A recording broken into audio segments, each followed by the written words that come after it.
there, gang. I thought I'd introduce another guitar in our continuing discussion of important figures in Canadian guitar making and manufacturing history. I don't have a lot to do to this bass, but it's a good vehicle for discussion. This is a 5-string bass made by Lado, and when you're talking about Lado, the company, you're really talking about Joe Lado, its founder and operator and chief bottle washer. He's a very hands-on guy for the head of a company, and he very much took part in the nitty-gritty of the manufacturing process as well. There's some contention as to how to pronounce Lado, whether it's Lado or Lado. I believe it's officially Lado, as that's how Joe pronounces it. Lado is a nom de lutherie, as he was born Joseph Kovacic. Sorry, Croatian friends, I tried. At the tail end of World War II in Croatia. He had traditional European-style training at a luthier school in Zagreb, and then spent more time learning in Austria.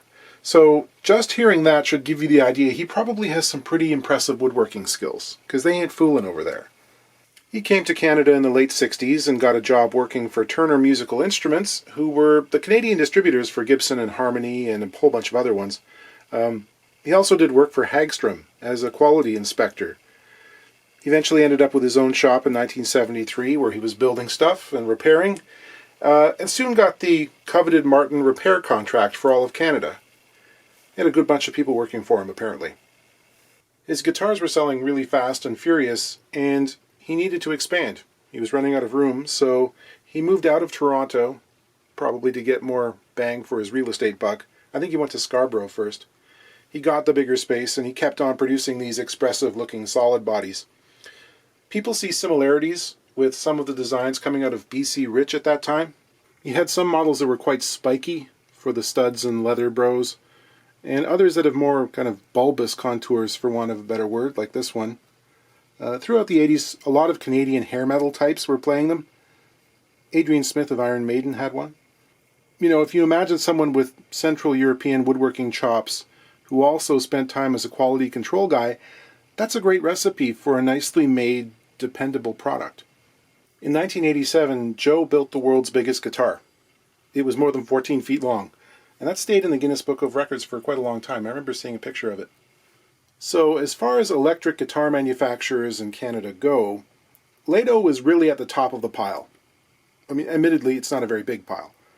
But they sort of plateaued at a certain point. It was a domestic success, and they didn't really go international. Why didn't they get bigger? I've heard from various sources that Joe is really a craftsman first, more than a business mogul, you know. And it's hard to define success, because the company was around for about 50 years, which is seriously impressive when you're talking about building electric guitars. So, rather than chasing infinite expansion, I think he just found himself a sustainable level for his business that he was happy with, and that kept him in touch with building rather than pencil pushing. In the early 2000s, he started to slow down. I know he was giving guitar building classes for a while, and just recently I saw that he sent out his final batch of custom guitars. Sort of decided to wrap up his career in one big last hurrah and say, that's it. You know, he's in his late 70s. And that's pretty cool, you know? He kept doing what he was doing. Distinctive features. Most of what he built involved a neck-through design, which means the neck isn't a separate piece of wood. It continues all the way through the guitar to the very end here.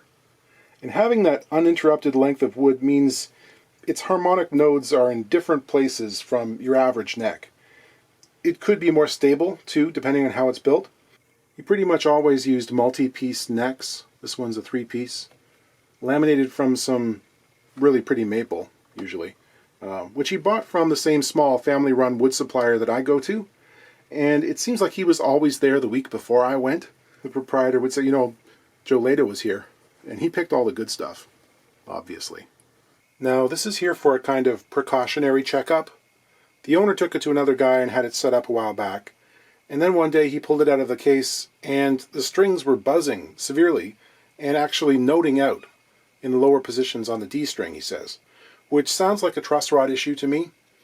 Sometimes what can happen is we'll adjust the truss rod and we'll get it functioning the way we want it to, but what's happened is it's been hung up through friction inside its neck channel, so that if it gets bumped in the right way, or maybe the humidity changes and it's not being squeezed to the same extent, that friction can release all of a sudden, and all that compressive energy goes to work that was previously hung up, and it just throws the neck into an immediate back bow.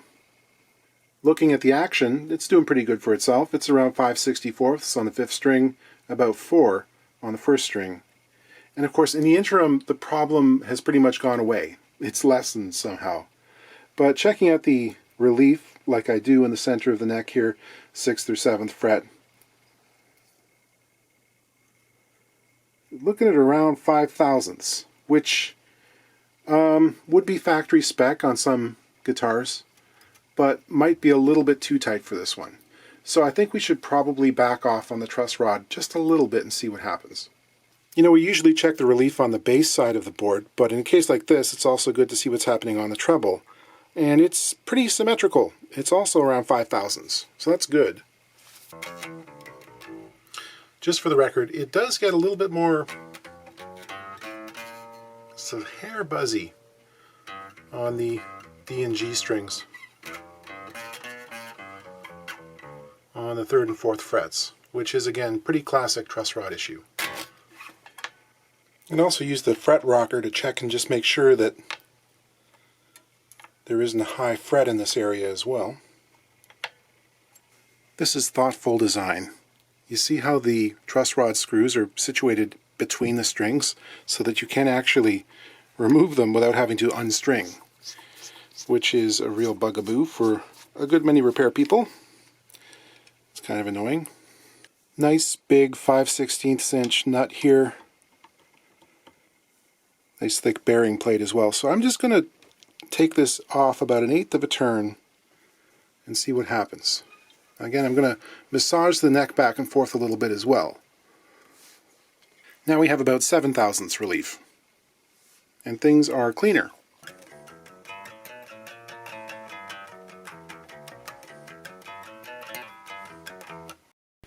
This is one of the reasons, if we're being honest, that neck relief exists. It is possible to set up a neck perfectly straight. They will function, perhaps with a little bit more string rattle than some people can accept, but if you're playing loud with some gain, you wouldn't probably notice it. However, you're always just like one dry spell away from a reverse curve and a back bow with lots of bad buzz. Most people don't spend a lot of time adjusting the truss rod, and that's probably a good thing, to be honest. A little relief is not bad. The issue is the difference between a little and a lot of relief is the thickness of a piece of paper. Literally. If you're not used to working with them, the average person can way overshoot when adjusting a truss rod. People can strip out a truss rod nut or even break the rod at a rate that you would probably not even believe. It happens a lot. While we're here, let's just have a quick look in the cavity to see what's inside these things. I tend to think this is not an original cover plate. It's all covered up with foam.